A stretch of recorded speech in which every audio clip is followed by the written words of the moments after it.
1 Samuel 2. Then Hannah prayed and said, My heart rejoices in the Lord. In the Lord my horn is lifted high.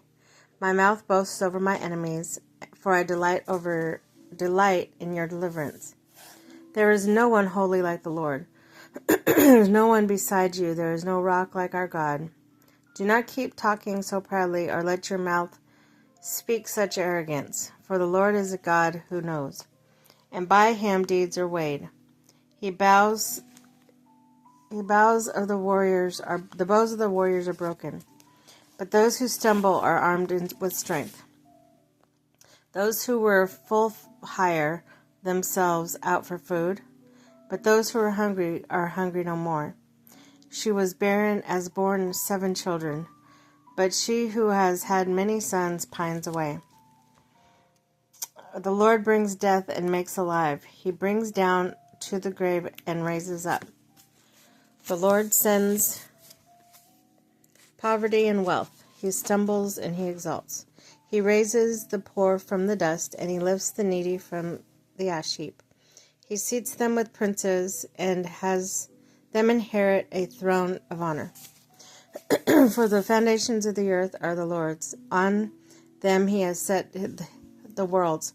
He will guard the feet of his faithful servant, but the wicked will be silent in the place of darkness. Then it is not by strength that one prevails.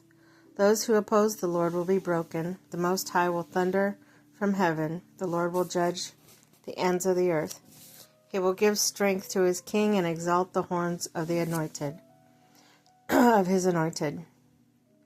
Then Elkanah went home to Ramah, but the boy ministered before the Lord under Eli the priest.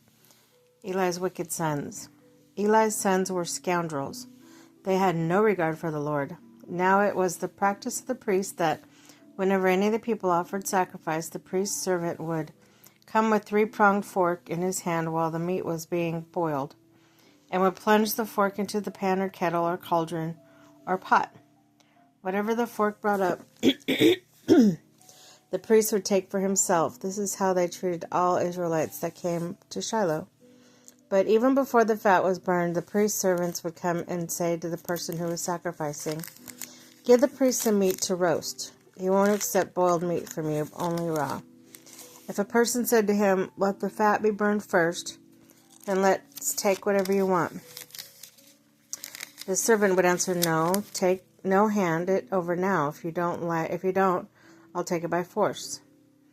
This sin of the young men was very great in the Lord's sight, for they were treating the Lord's offering with contempt. But Samuel was ministering before the Lord.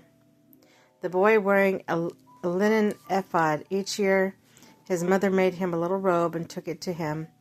When she went up with her husband to offer annual sacrifice, Eli would bless Elkanah and his wife, saying, May the Lord give you children by this woman to take the place of the one she prayed for and gave to the Lord.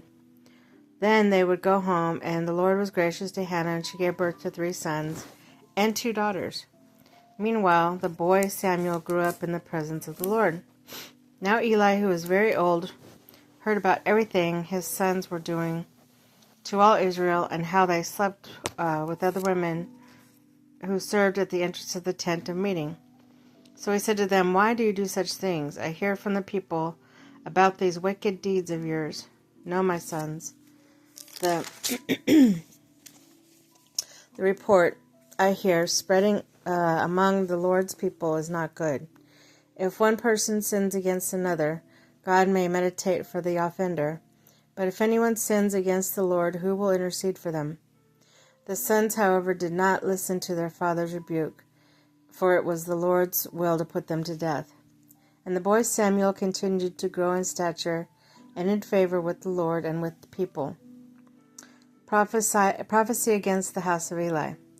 Now a man of God came to Eli and said to him, This is what the Lord says. Did I not clearly reveal myself to your ancestors' family when they were in Egypt under Pharaoh? I chose your ancestors out of all the tribes of Israel to be my priests, to go up to my altar to burn incense and to wear an ephod in my presence. I also gave your ancestors' family all the food offering presented by Israelites. Why do you scorn my sacrifice and offering, what I prescribed for my dwelling? Why do you honor your sons more than me by fattening yourselves on the choice parts of every offering made by my people Israel? Therefore the Lord, the God of Israel, declares, I promised that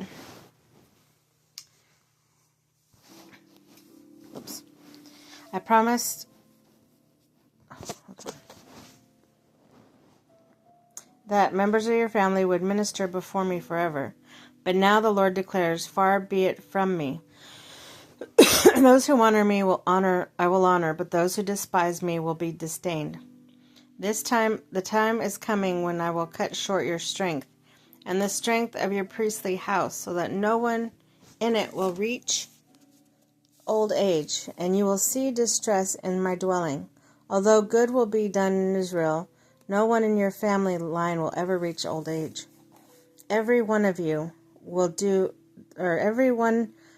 that I do not cut off from serving at my altar, I will spare only to destroy your sight and sap your strength. And all your descendants will die in the prime of life. And what happens to your two sons, Hophni and Phinehas, will be assigned to you. They will both die on the same day. I will raise up for myself a faithful priest who will do according to what is in my heart and mind. I will firmly establish the priestly house, and they will minister before my anointed ones always. Then everyone left in your family line will come and bow down before him for a piece of silver and a loaf of bread and plead, appoint me to some priestly office so I can have food to eat.